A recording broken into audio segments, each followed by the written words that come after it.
Hello, hello, hello, everyone. We are back again for Goodbye Bullshit, Hello Happiness, Conscious Parenting Edition. Uh, Today, it's only the two of us. The rest of the gang had other activities. One is recovering from surgery. One had moving day, and one had a big project that she was working on. So it's just Hilary and I today for you guys. And the topic I wanted to cover today, and probably it's going to go through multiple episodes, is trauma parenting. And by trauma parenting, what I mean is um, most of us, we've had some sort of trauma during our childhood and sometimes even our adulthood.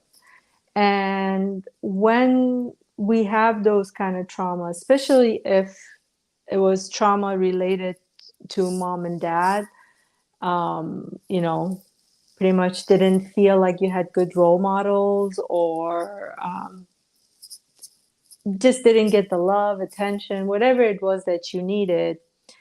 So when you grow up with that trauma and you have kids of your own, so you're pretty much trauma parenting, meaning you are, as you're dealing and healing and releasing your trauma, if you're consciously working on it, you are parenting a kid that, first of all, has received some of that trauma that's been passed down from you because it came generations before. So she might have some of that in her, him. And also, they might be going through their own trauma. So the parenting techniques become really much harder and much more intense because you really feel like you're being triggered in so many different ways. And at the same time, that you're trying to be loving, kind, patient, and provide the best guidance and support that you can for your child. So, trauma parenting. Thoughts, Hilary? Oh, yeah, yeah. That's a light topic. I know. That's why I said we're gonna go multiple episodes for this one. I don't think we're gonna be able to cover all of it today. But one thing I was thinking, just I know I would explain how my trauma parenting was.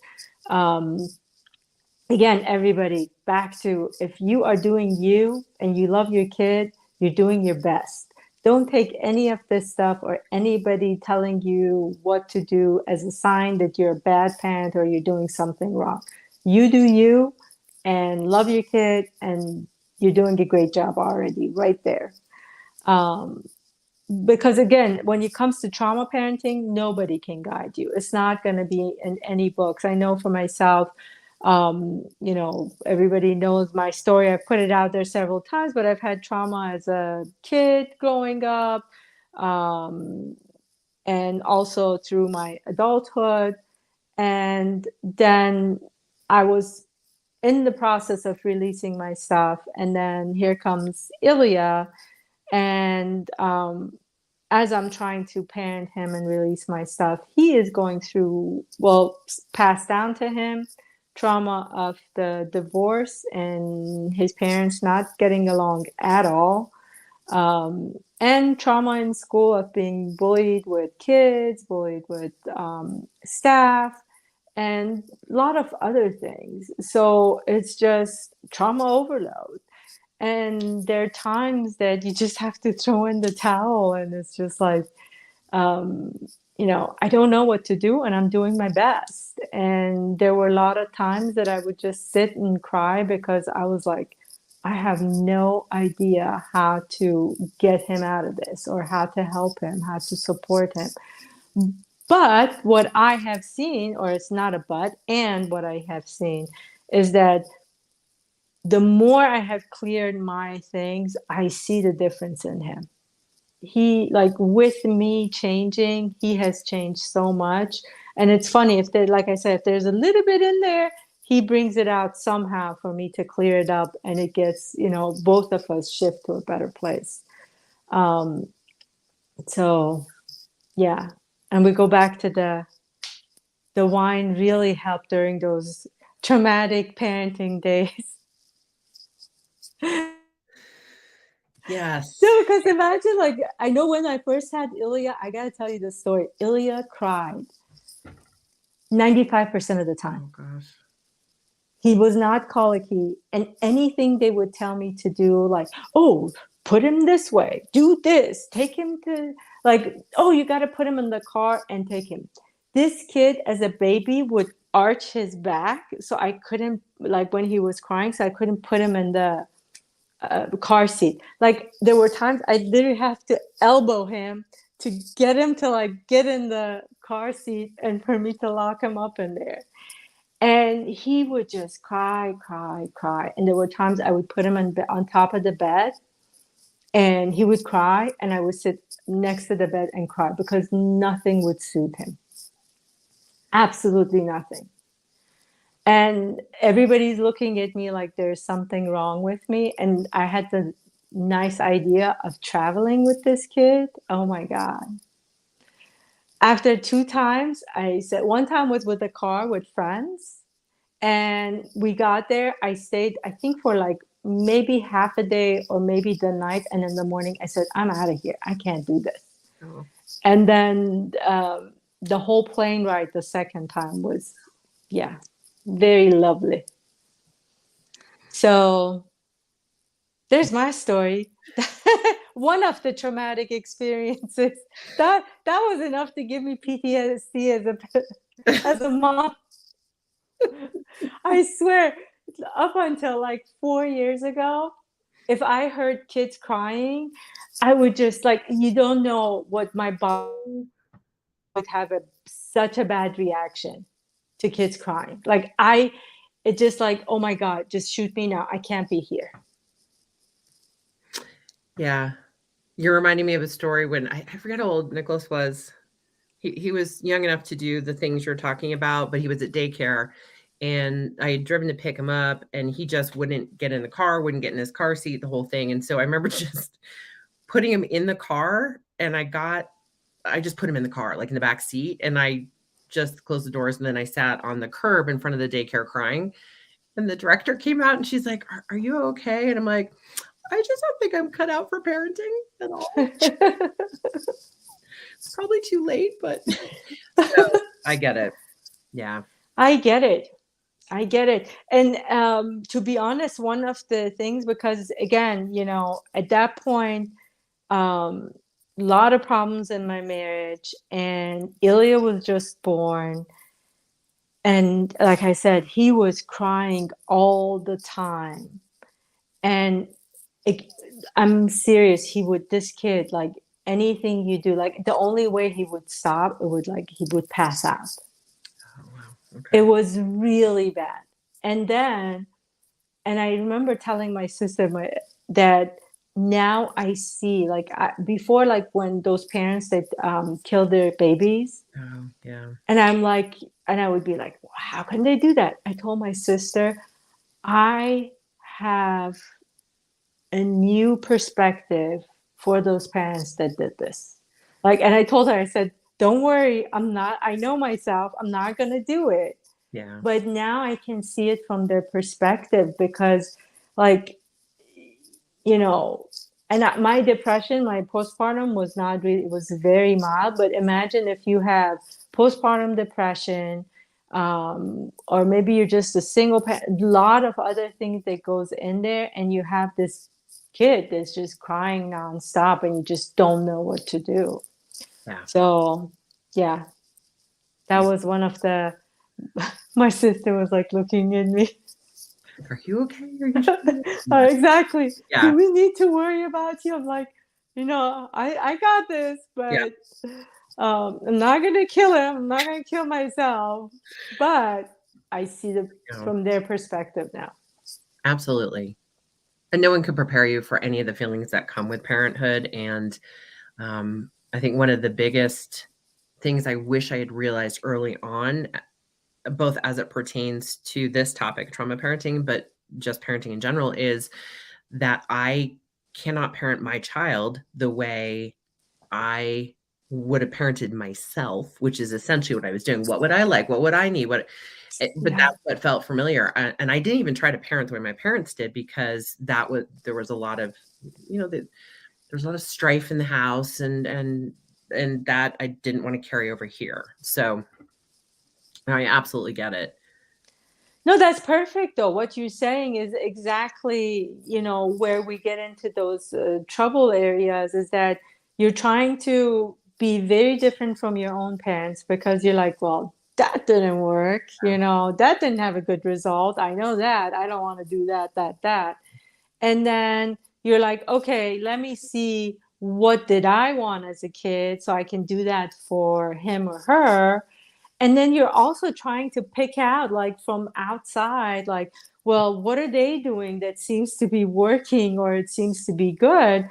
And to be honest, I mean, that's one thing I think I did wrong, was that I parented from the outside in, meaning like Mhm. I Yep. asked others, I went online, I read books, I asked this, how did you do it, what do you think, what do you think? And I wouldn't even sit and think like, okay, what makes sense for me and this kid, obviously this is not working. What do I need to do for him? And that was, I think, one of something, like, if I were to do it over again, I would throw all the books out, Yeah. and I would throw all the rule book about any kind of idea I had about parenting, and I say, okay, let's start from zero. I love you, and I'm doing my best. Now, where do we go from here? Let's take it at those beginning moments, even one moment at a time, because it wouldn't even be a one day at a time type of a thing. Yep. Well, and also what you're talking about too, as it relates to trauma parenting. So one of my survival skills, during that time, and I carried it through and made it, part of how I live and experience, is seeking external validation so that I wouldn't make a mistake and then there wouldn't be the strife that follows. So I'm constantly living from that outside in to get, is that right? Is that right? And we're almost trained as parents to do that as well. So Mhm. carry that from trauma parenting. So that's, one of the things you're carrying with you. Then you're Right. trained to read all the books and go to the parenting classes and read the blogs and all that. It's just constantly reinforced. I think we as women, and we as a culture, even here in the United States, are really trained for the outside in. And we need Mhm. to shift that whole dynamic, just like you said, and understand what is needed for ourselves first, and then our kids. Like, learn to listen to yourself Beautiful. and learn to listen, to your kid. So Beautiful. Beautiful. thank you. Yeah. No, that was perfect, because it reminded me, I did shift some things. Luckily, like I said, I had started healing at some level. So I think it was starting to kick in. Like, after the first, I think it was 3 months, I said, okay, forget it. None of what these people are telling me, it's working. Let Mhm. me see what this kid needs. And he really, and to this day, well, the sound has gotten better, but he needed a very dark place, and either a quiet place Mm. or like that white noise to fall asleep and sleep soundly. Yep. Other than that, it would not work. He hated the car seat. I'm telling you, he was a baby, like 2, 3 months old.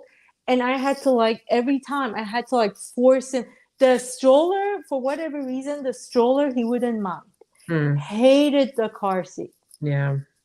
And the car seat, I figured out, because he was pointing the back and looking at the back seat. As soon as that car seat, after a certain month, you switch them so that they can look forward, he was the happiest kid in the car. Oh, yeah. So those are the things, like, nobody tells you about. I didn't know.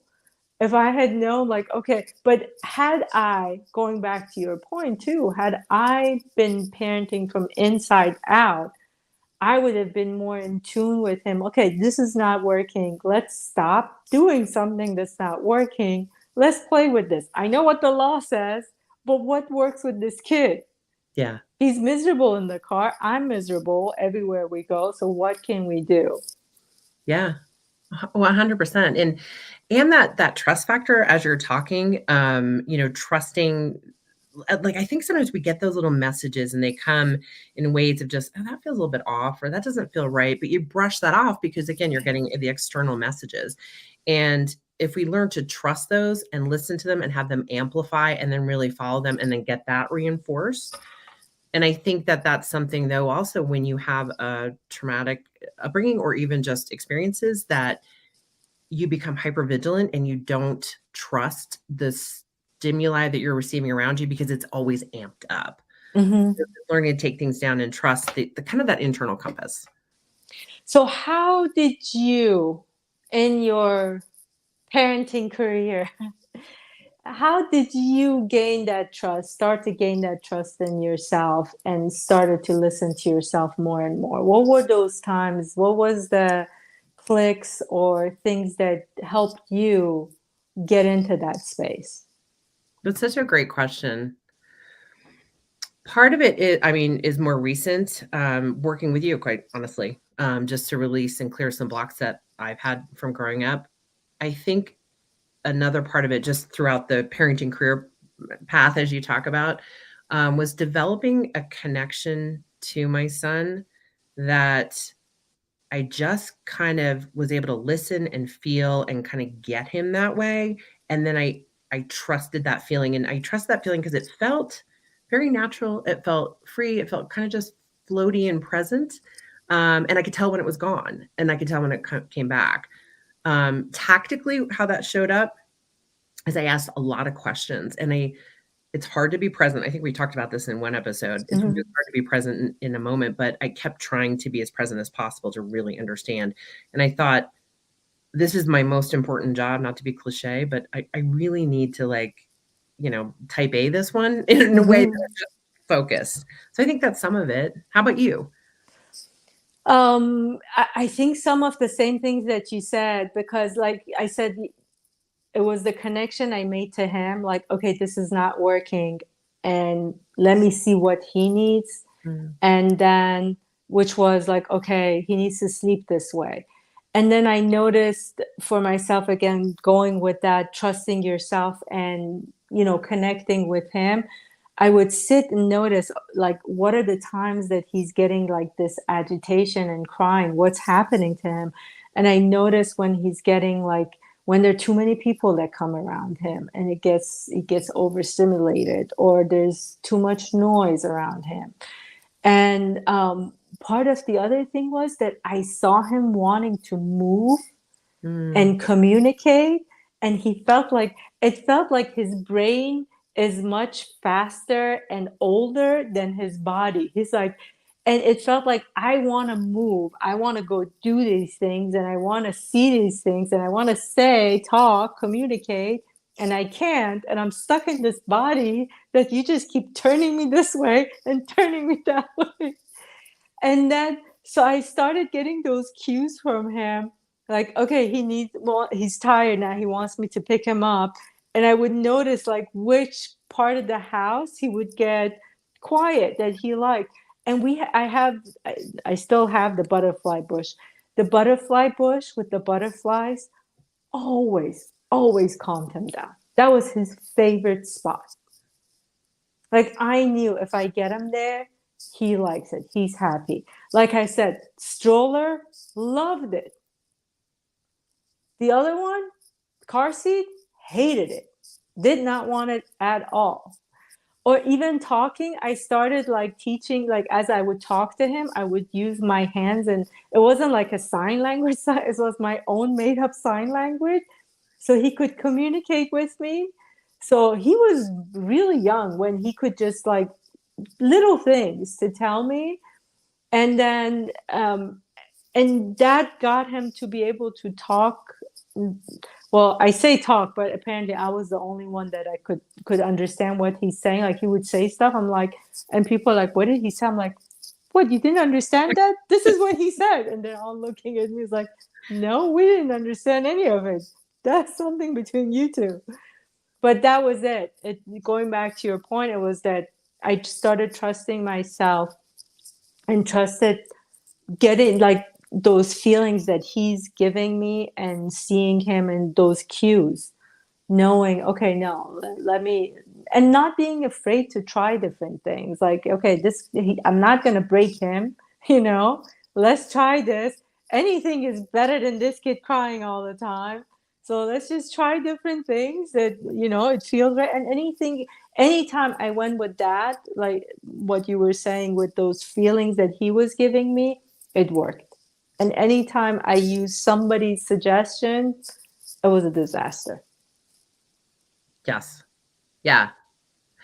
And I think too, there are sometimes suggestions feel like, oh, yeah, I think like that does feel right. Like I could try that. But then I would try it and then it just, It wouldn't work. wasn't the thing. So how about school? When he started school, because I know yours is a little bit older than mine. Did you have any problems when he got into school? Because I know one of my biggest challenges was not to get sucked into that whole, because I don't know where you're at. Like, I know Ilya's elementary school, there were super moms there and yeah, I'm not super kids. Well, I mean, but there was an environment, super moms, Yeah. super kids. Yep. And especially, I don't know if it's the area we live in or any place you go, like these kids, I mean, like it's such a young age. Like in elementary school, like first grade or kindergarten, sometimes they would put them in Kumon and all these different things. And I'm like, yeah. So how was that? I constantly had to remind myself not to get sucked in and step back. Well, that is another, so same. I we're in I guess a neighboring community or whatever that is pretty stereotypical in terms of soccer moms and hockey and basketball, all those things. And we tried all that with Nicholas, but I've never been a mainstream person myself. So in kindergarten, I'm the mom who's rushing him down the side hallway because we're late, because I thought, well, let's just stop at Starbucks on the way, or whatever that is, just because he was talking to me. And I'm having this like sneak him into kindergarten because we're late for that kind of thing. Or I'm the mom with the tattoos and I'm not wearing, anyway, I get it. Yeah. I get it, is my point. But the one thing that I have always encouraged and made sure we fostered was his creativity. So at a young age, he was wearing costumes to school, or he would paint his nails, and we just continued to encourage that. And it got to the point where we had to move schools because it wasn't working at that school in 5th grade. So we switched schools, and he kind of found his tribe. And that's one of the things I found really hard for Ilya as well. And I think a lot of parents have a hard time, especially again, when you're talking about, if you have your own traumas and, you're dealing with a kid that has trauma, or even if the kid doesn't have that much, but all the stuff that is being passed down in the environment, whatever, it gets harder in school for them. Yeah. And getting them into an environment that they feel safe and wanted and accepted, I think becomes very hard. I don't have experience in private schools, but I can tell you from the public schools around us, that was one of my hardest parenting challenges when he went into school, and just the stress of that, again, it goes back to, I wanted all those things that happened to me not happen to him. Yeah. And here he was, similar stuff, sometimes even worse, was happening to him. And I couldn't do anything to prevent it. And it was just, from every direction, it just seemed like we were getting it. And I think that was one of the biggest challenges for me to um, sort of stand my ground in front of like teachers and principals and tell them, no, this is how this kid operates, and you're not gonna put him in a box, and you're not gonna treat him that way. Good for you, because for the first part, sometimes in the school environment, we'd be like, oh my gosh, Nicholas, what did Nicholas do? Like, not in front of him, but kind of Yeah. like it's he's doing something wrong. He just was atypical in that environment. And then we found this other school where he was much more common, and a lot of people work like that. And I think as you're talking to, one of the interesting things that's coming to me is so the school, and I think I mentioned this in a prior podcast, but the school, we all went through a school shooting, and what came out of that is an incredible attention to individuality and mental health and support. And so what I hear about happening at typical schools, or that haven't gone through something like that, we're not experiencing because of that. It's very nurturing and loving. There's still the stuff that goes on, but it's just a different environment, which, thank goodness. That's great. That's great. And I think after COVID, I see things changing in schools as well, where now trauma is becoming a normal thing. Yeah.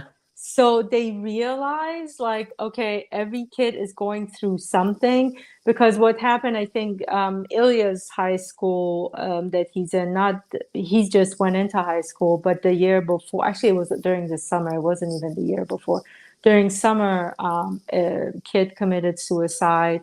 And I think one of the other local schools, there was another suicide, and all the things with COVID that had happened. And I think this year they're spending a lot of time, and like when we went to back to school night, there was a lot more emphasis on, we want the kids to not feel stressed. We want them to feel this is an environment that they can talk about their emotions, they can feel safe, and that they can learn in the best way that they can. So I think things are shifting all around. Thank God for that. That's awesome. I think the messier that we can get with our feelings and just expressions, and be okay with the feedback or response, and then kind of have everybody approach that more open-mindedly. Like, we all have those coping mechanisms that we developed from our childhood, traumatic or not. And those affect all of our perception and how we react to things, how we parent. And stepping out of that's hard, because if you don't realize that it's a groove, and you don't realize that it's actually perhaps not the most positive in this, like, it seems fine because you've always done it, but if there's another way to do it, it's hard to step out of that. So what I've been trying to do is ask Nicholas too to call me out, just kind of something. And, he's gotten better about that. Like, even with word choice, he said, Mom, you sent that text to Dad and you wrote impact, and that just has a negative connotation to me. And I'm like, oh, really? I think of impact as a neutral word. So tell me what's a word that means something more positive. So having those kind of conversations, even. Yeah. Cool. That's perfect, actually. That's perfect, because I had a similar experience with Ilya, that I told him to call me out. And I think that's great as a parent. If you can do that, tell your kids, you're not perfect, you're going to screw up. And for me, one of my biggest triggers that I had to get over was I grew up as a kid, as I don't even know, probably 2 years old or maybe even younger, with a lot of fear and anxiety. And that fear and anxiety grew more and more in me with everything that was happening in my moves and everything, and just then life in general. So it was hard for me to recognize that even after I had cleared so much, that some of my reactions, especially with him, was fear-based. That all my fears and worries, then would come to, like, I gotta go protect him. and I gotta make sure, and I gotta fix it, and I gotta, because again, it was my own fears and anxieties. And it took, for me to recognize every time I was doing something, it's like, oh, I'm doing this because I'm afraid. Let me step back and see what I can do so I don't approach it that way. And like you said, having Ilya call me out all the time. Mom, you're fixing it again. Did I ask you to fix it? No? Okay, I'm stepping back. You're right. Or even it was funny because sometimes I even wanted to make him feel better. Mhm. And he would be like, why are you trying to make me feel better? I'm like, because I want you to be happy. I want you to feel good. It's like, I just want to feel bad right now. Can you let me feel bad? Oh, And that took a lot for me. And because, again, when he would feel bad, there was this anxiety and anxiousness that would come in me, that I would get triggered, that I would want to make him feel like, okay, I got to do something. I got to do something. And the more he talked to me that way, the more I let him. It's like, you're right. You absolutely have the right to feel however you want to feel and own it. You're owning it. So here you go. I'm stepping back again. well, I love that too, because even his response speaks to your parenting, and just the space that you've given him to say those things. And even when you're talking about parenting from a fearful place, because I relate to your experience, I wonder if, because we had that more chaotic upbringing where fear and anxiety were very present, we learned we learned to get ourselves out of it. So we don't have to do that for him, kind of is what I Yeah. hear you saying for Yeah. them. Like, let them learn how to do. They don't actually need that as a coping skill. We had it as Yeah. a coping skill. Yeah, yeah. But it's been hard. I'm telling you, I've done so much of that with Ilya, and now we're kind of, as I've stopped my triggers, um, now it's like clearing it out for him, that it's sort of giving him that space, because that fear and anxiety, to be honest, in different ways, part of his fear and anxieties, I think, is the fear and anxiety that I had over him, that he's picked up on. And now that I don't have those things, he is getting more and more into himself, and, you know, doing much, much better with his own anxieties. About his anxieties are now like the social anxieties of being a teenager, of course, which we all had it. Yes, absolutely. That's cool. Thank you. Any Well, thank closing you. remarks? Um, well, I just want to share with the audience, if they've been paying attention, that Penny is in the house. She's visiting, so we may actually get the Penny glasses going here. So that's the only thing in my closing remark. Yes, say hi to Penny. She's Will been do. part of our show. So give her a hug from me. Will do. Thank you guys for joining us. See you next month. Bye.